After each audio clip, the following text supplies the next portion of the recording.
भागवत कथा कर रहे थे और संयोग से श्रीमद् भागवत में दधीचि ऋषि की कथा भी आती है। बड़ी विचित्र कथा है। देवताओं के ऊपर संकट आया।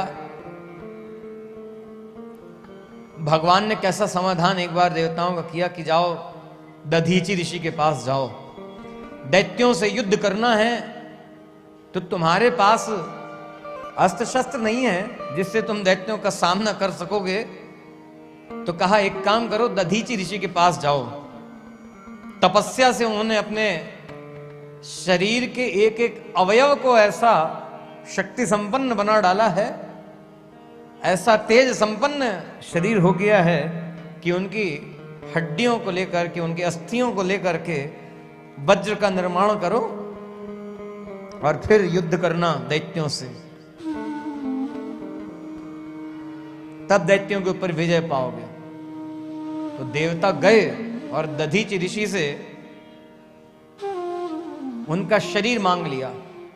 भगवान की आज्ञा बता करके, भगवान की कही बात को बता करके दधीचि ऋषि से प्रार्थना की थी देवताओं ने, तो दधीचि ऋषि ने अपना शरीर ही प्रदान कर दिया और उन दधीचि ऋषि के अस्थियों से, उनकी हड्डियों से वज्र का निर्माण किया देवताओं ने, और फिर वज्र लेकर के लड़े इंद्र। कहने का तात्पर्य, हमारा देश ऐसे त्यागियों का देश है जो लोक उपकार के लिए, लोक हित के लिए अपना सर्वस्व अर्पण करते हैं। ऐसे ही गालव ऋषि हुए। ये संस्मरण हम आपको बता रहे थे कि भागवत कथा एक जगह कर रहे थे, वहां दधीच वंश के दधीच ऋषि जो हुए, उनके वंशज जो वर्तमान में हैं, दधीच ऋषि की जयंती मना रहे थे। और उस जयंती, दधीच ऋषि के जयंती के अवसर पर सामाजिक उद्बोधन के लिए आमंत्रित किया गया। तो ये संस्मरण, ये बात हम आपको इसके लिए बता रहे हैं। बड़ी प्रसन्नता हुई। छोटे छोटे बच्चे भी दधीचि ऋषि के इस त्याग और दधीचि ऋषि के लोक हित के लिए, अपने समर्पण के लिए, जो दधीचि ऋषि ने, मतलब लोक हित के लिए जो किया दधीचि ऋषि ने, उस त्याग, उस समर्पण को बच्चा बच्चा जानता उस वंश का।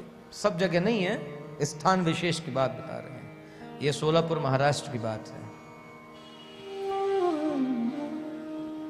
कहने का तात्पर्य, अपने पूर्वजों की, अपने ऋषियों की श्रेष्ठ परंपरा को जब तक नहीं जानेंगे तब तक अपने चरित्र को अच्छा नहीं बना सकेंगे। अपने चरित्र में, अपने आचरण में वह त्याग, राष्ट्र के प्रति वह समर्पण, ये सब हम लोग नहीं ला सकेंगे। इसलिए जानिए इन सब बातों को। तो ग्वालियर गालव ऋषि की तपोभूमि है और वर्णन आता है, विश्वामित्र के शिष्य थे। विश्वामित्र ने गुरु दक्षिणा में 800, ये कथा भी आती है एक जगह, 800 अश्व, मतलब घोड़े मांगे थे। कैसे घोड़े? श्याम कर्ण वाले, मतलब जिनका कान काले रंग का, श्याम वर्ण का हो। ऐसे सब घोड़े नहीं होते, 800। और गालव ऋषि अपने गुरु को वह गुरु दक्षिणा अर्पण करने के लिए जब ढूंढे, सब जगह घूमे, उतने घोड़े नहीं मिल पाए तो 100 वर्ष तक तपस्या की। गुरु के प्रति भक्ति ऐसी होती है कि गुरु के द्वारा मांगे गए इच्छित वस्तु को देने के लिए अपने जीवन में सब कुछ छोड़ा ना उन्होंने। और आज बच्चों से पूछा जाए अपने अपने सब्जेक्ट्स का बताते हैं हम ये पढ़ाई कर रहे हैं, ये पढ़ाई कर रहे हैं, ये पढ़ाई कर रहे हैं, बाद में क्या बनेंगे वो सब बताते हैं। कोई ये नहीं कहता, मतलब पढ़ाई करेंगे, नौकरी करेंगे, बिजनेस करेंगे, इंडस्ट्री लगाएंगे, सब बताते हैं। किसके लिए करेंगे? अपने लिए करना, परिवार के लिए करना है, इतना करना, उतना करना, ऐसा करना, वैसा करना। कोई ये नहीं कहता कि देश के विकास के लिए हमको ये काम करना है। ये सुनने को नहीं मिलता कहीं कि देश के विकास के लिए एक कोई अच्छा शिक्षण संस्थान, एजुकेशनल इंस्टीट्यूट बनाएंगे या कोई अच्छी इंडस्ट्री देश के विकास के लिए लगाएंगे, लोगों के हित के लिए लगाएंगे, कोई नहीं करता। जबकि सबके पूर्वज थे ऐसे, पहले कहा करते थे और किया करते थे, कहते भी थे, करते भी थे। श्रीमन नारायण भगवान की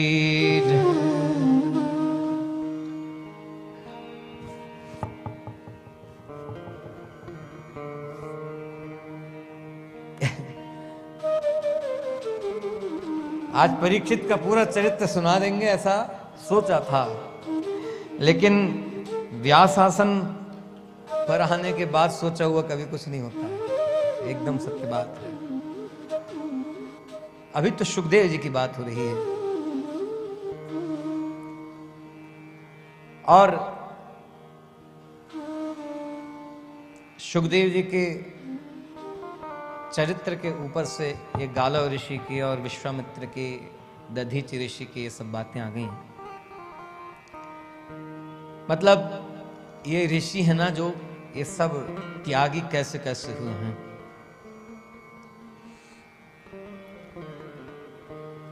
लेकिन इन सब बातों का, जितनी अच्छी बातें हैं, जितनी उपकार के लिए बातें हैं, जितने लोक मंगल के लिए, लोक हित के लिए बातें हैं, इन सब से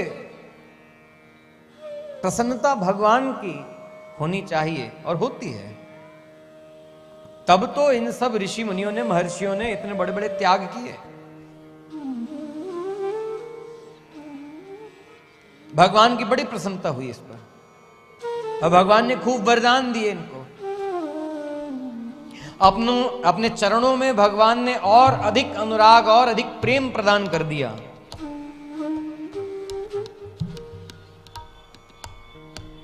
देखिए, भगवान से प्रेम करने वाले भी कई तरह के होते हैं। कोई भगवान का केवल प्रेम ही चाहता है, जिसकी प्रेम में निष्ठा है। कोई भगवान का दर्शन चाहता है, कोई भगवान की सेवा चाहता है,